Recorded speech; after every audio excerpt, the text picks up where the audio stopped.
नमस्कार। दिन भर की बड़ी खबरों में आपका स्वागत है। मैं हूं शिवानी।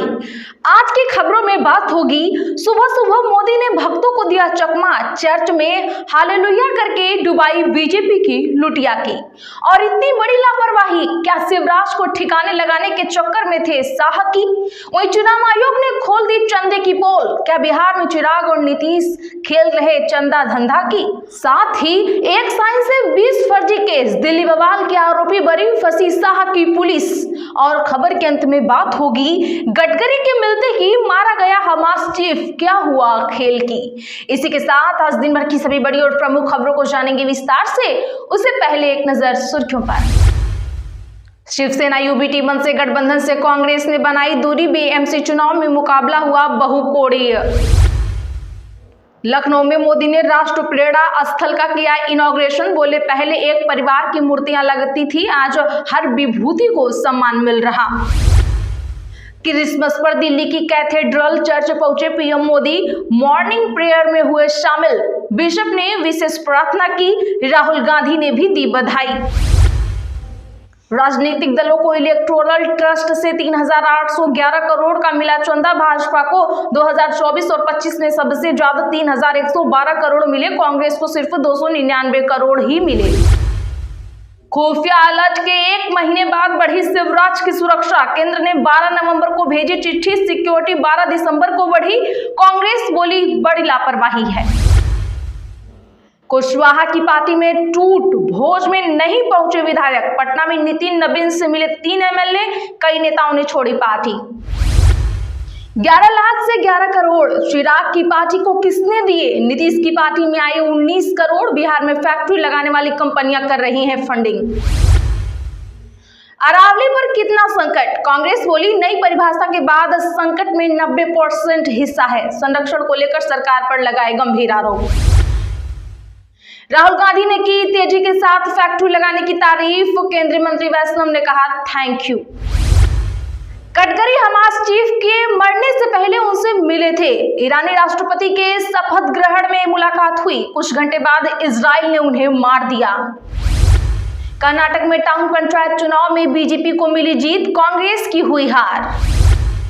बीएमआईसी प्रोजेक्ट विवाद, मुझे क्यों कानूनी मसले में उलझाया, पूर्व सीएम देवगौड़ा का सिद्धारमैया पर हमला।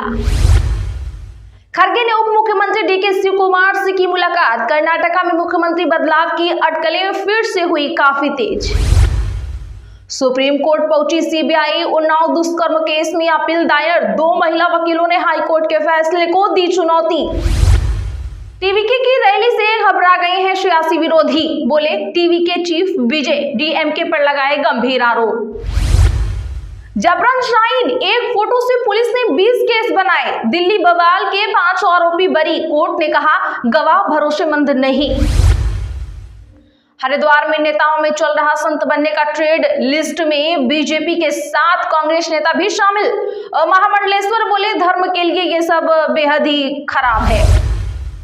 सीमा का मुद्दा, चीन भारत के बीच का मामला, पेंटागन की रिपोर्ट को लेकर ड्रैगन ने यूएसए को जमकर सुनाया। खालिदा जिया के बेटे की 17 साल बांग्लादेश वापसी, एयरपोर्ट पर 1 लाख लोग पहुंचे, 3 घंटे रोड शो किया, शेख हसीना पर एक भी शब्द नहीं बोले। बिहार का गुंडा बैंक बीबी देखकर कर्ज देता है, एजेंट बोला पैसा नहीं लौटाया तो उठा ले जाएंगे, मंत्री सम्राट के चैलेंज पर मीडिया ने खोली पोल।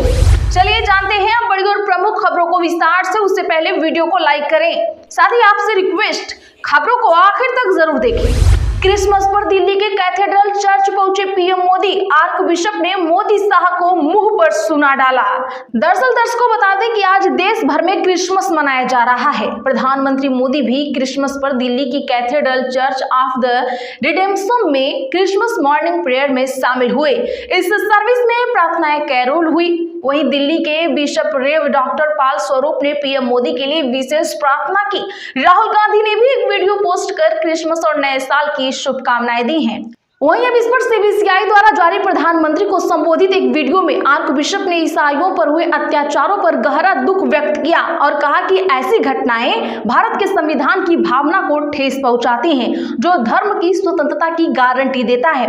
आर्कबिशप ने अपनी अपील में कहा कि क्रिसमस कैरोल और प्रार्थनाओं का संदेश शांति, आनंद, आशा और सद्भावना का है, लेकिन आज जब मैं आपसे मिल रहा हूं तो मुझे अपने देश के कई हिस्सों में ईसाइयों पर हुए अत्याचारों को लेकर गहरा दुख और चिंता हो रही है। इस पवित्र क्रिसमस के मौसम में हमें इसके बारे में सुनकर बहुत दुख हो रहा है। उन्होंने कहा, शांतिपूर्वक कैरल गाने वाले और प्रार्थना के लिए समाधियों के सामने चर्चों में एकत्रित श्रद्धालु निशाना बनाए गए हैं, जिससे कानून का पालन करने वाले नागरिकों में भय और पीड़ा का माहौल है, जो केवल शांतिपूर्वक अपने धर्म का पालन करना चाहते हैं।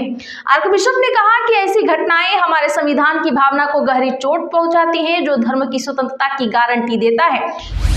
कुशवाहा की पार्टी में टूट, भोज में नहीं पहुंचे विधायक, पटना में नितिन नवीन से मिले 3 एमएलए। जी हां, बता दें कि उपेंद्र कुशवाहा की पार्टी में टूट होती दिख रही है। राष्ट्रीय लोक मोर्चा के 3 विधायक माधव आनंद, रामेश्वर महतो और आलोक सिंह उपेंद्र कुशवाहा के पटना स्थित आवास पर लिट्टी चोखा भोज में शामिल नहीं हुए। तीनों विधायकों ने इस भोज में शामिल न होकर पटना में नितिन नवीन से मिलने पहुंच गए। बीजेपी के नए कार्यकारी राष्ट्रीय अध्यक्ष के आवास पर बुधवार को यह मुलाकात हुई। वहीं आरएलएल से कई नेताओं ने पार्टी से इस्तीफा दे दिया और बीजेपी ज्वाइन करने वाले हैं। बताया जा रहा है कि उपेंद्र कुशवाहा की पार्टी के विधायक माधव आनंद मंत्री की रेस में थे, लेकिन कुशवाहा ने अपने बेटे को मंत्री बना दिया। शिवसेना यूबीटी मन से गठबंधन से कांग्रेस ने बनाई दूरी, बीएमसी चुनाव में मुकाबला हुआ बहुकोणीय। जी हां दर्शकों, बता दें कि कांग्रेस ने बृहन मुंबई नगर निगम चुनाव अकेले लड़ने का फैसला किया है। कहा जा सकता है कि मुंबई नगर निगम चुनाव से पहले एमवीए बट गया है। अगले साल 15 जनवरी को होने वाले चुनाव बहुकोणीय बन गए हैं। कांग्रेस ने उद्धव ठाकरे के नेतृत्व वाली शिवसेना और राज ठाकरे की एमएनएस के बीच गठबंधन को नगर निगम चुनाव के लिए महाविकास अघाड़ी व्यवस्था से बाहर निकलने का कारण बताया है। राजनीतिक जानकारों के अनुसार कांग्रेस का अकेले दम पर लड़ना, स्थानीय मुद्दों और वैचारिक अस्पष्टता पर ध्यान केंद्रित करना रणनीतिक बदलाव और राजनीतिक कमजोरी को दर्शाता है। उन्होंने कहा कि यह एक साहसिक दांव है, लेकिन एक ऐसे राजनीतिक माहौल में जोखिम भरा है जहां मजबूत गठबंधन है और उभरते हुए प्रतिद्वंदी हावी हो रहे हैं। उन्होंने कहा कि मुंबई में कांग्रेस इस स्थिति से कैसे निपटती है, इसका महाराष्ट्र और उससे बाहर उसके राजनीतिक भविष्य पर लंबे समय तक असर पड़ सकता है। खुफिया अलर्ट के 1 महीने बाद बढ़ी शिवराज की सुरक्षा, कांग्रेस बोली बड़ी लापरवाही है। दरअसल बता दें कि केंद्रीय कृषि मंत्री शिवराज सिंह चौहान की सुरक्षा बढ़ाने में मध्य प्रदेश सरकार की लापरवाही उजागर हुई है। केंद्रीय गृह मंत्रालय ने 12 नवंबर को मध्य प्रदेश के मुख्य सचिव को पत्र भेजकर पूर्व सीएम को पाकिस्तानी खुफिया एजेंसी आईएसआई से संकट बताया था। इसके 1 महीने बाद पूर्व सीएम की सुरक्षा बढ़ाई गई। 12 दिसंबर को भोपाल स्थित उनके सरकारी आवास B8 और B9 पर बैरिकेडिंग की गई और अतिरिक्त पुलिस बल की तैनाती की गई। वहीं शिवराज की सुरक्षा पर 1 महीने बाद संज्ञान लिए जाने के मामले पर एमपी कांग्रेस के प्रदेश अध्यक्ष जीतू पटवारी ने कहा कि हमारे पूर्व मुख्यमंत्री रहे हैं, सुरक्षा की बात तो स्वाभाविक है, सरकार को जागना चाहिए। 1 महीने पहले लेटर आना और 1 महीने बाद सिक्योरिटी पर संज्ञान लेना, यह बेहद ही लापरवाही भरी बात है। इस पर केंद्र और राज्य को ध्यान देना चाहिए था। अरावली पर कितना संकट, कांग्रेस बोली नई परिभाषा के बाद खतरे में 90% हिस्सा। जी हां, बता दें कि कांग्रेस ने आरोप लगाया है कि पहाड़ियों की नई परिभाषा के तहत अरावली पर्वत श्रृंखला का 90% से अधिक हिस्सा संरक्षण के दायरे से बाहर हो जाएगा। इससे यहां खनन और अन्य गतिविधियों का रास्ता साफ हो सकता है। कांग्रेस के महासचिव जयराम रमेश ने सोशल मीडिया मंच एक्स पर पोस्ट करते हुए कहा कि पर्यावरण के मुद्दे पर पीएम मोदी की वैश्विक मंचों पर बड़ी बातें और जमीनी स्तर पर कार्रवाई के बीच कोई तालमेल नहीं है। नई परिभाषा के अनुसार अरावली पहाड़ी एक ऐसी भू आकृति है जिसकी ऊंचाई उसके आसपास के भूभाग से कम 100 मीटर अधिक हो और अरावली पर्वतमाला एक दूसरे से 500 मीटर के भीतर स्थिति ऐसी 2 या 2 से अधिक पहाड़ियों का समूह है। रमेश ने कहा कि मोदी सरकार अब केवल उन्हीं अरावली पहाड़ियों की रक्षा करने जा रही है जिनकी ऊंचाई 100 मीटर से अधिक है। पूर्व पर्यावरण मंत्री ने कहा कि इसका मतलब ये है कि अरावली पर्वत के 90% से अधिक हिस्से को नई पुनर्परिभाषा द्वारा संरक्षित नहीं किया जाएगा और इसे खनन, रियल एस्टेट और अन्य गतिविधियों के लिए खोला जा सकता है, जो पहले ही तबाह हो चुके पारिस्थितिक तंत्र को और अधिक नुकसान पहुंचाएंगे।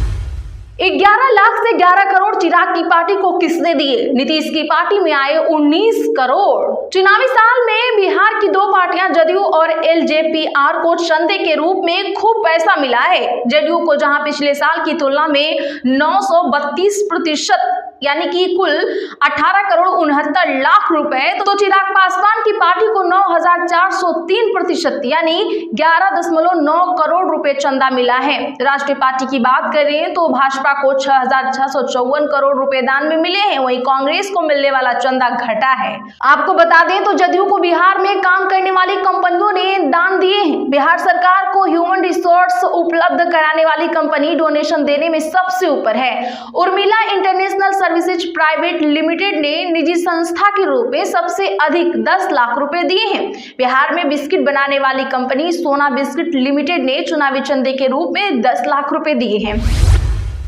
गडकरी हमास चीफ के मरने से पहले उनसे मिले थे, कुछ घंटे बाद इजराइल ने उन्हें मार दिया। जी हां, केंद्रीय मंत्री नितिन गडकरी ने पूर्व हमास चीफ इस्राइल हानिया से उनके मरने से कुछ घंटे पहले ही उनसे मुलाकात की थी। उन्हें यह जानकारी हाल ही में एक बुक लॉन्चिंग इवेंट के दौरान दी है। गडकरी ने कहा कि साल 2024 में जब वह ईरान के राष्ट्रपति के शपथ ग्रहण समारोह में शामिल होने गए थे, तब उनकी मुलाकात हमास के बड़े नेता से हुई थी। कुछ ही घंटों बाद उन्हें पता चला कि उनको मार दिया गया है। हानिया 2024 में ईरान के राष्ट्रपति मसूद पेजेश्कियान के शपथ ग्रहण समारोह में भाग लेने के लिए तेहरान गए थे। तो आज के लिए बस इतना ही। ऐसी ही खबरों के लिए चैनल सब्सक्राइब करें और बगल में घंटी के निशान को जरूर दबा लें। वीडियो को लाइक और शेयर करना ना भूलें।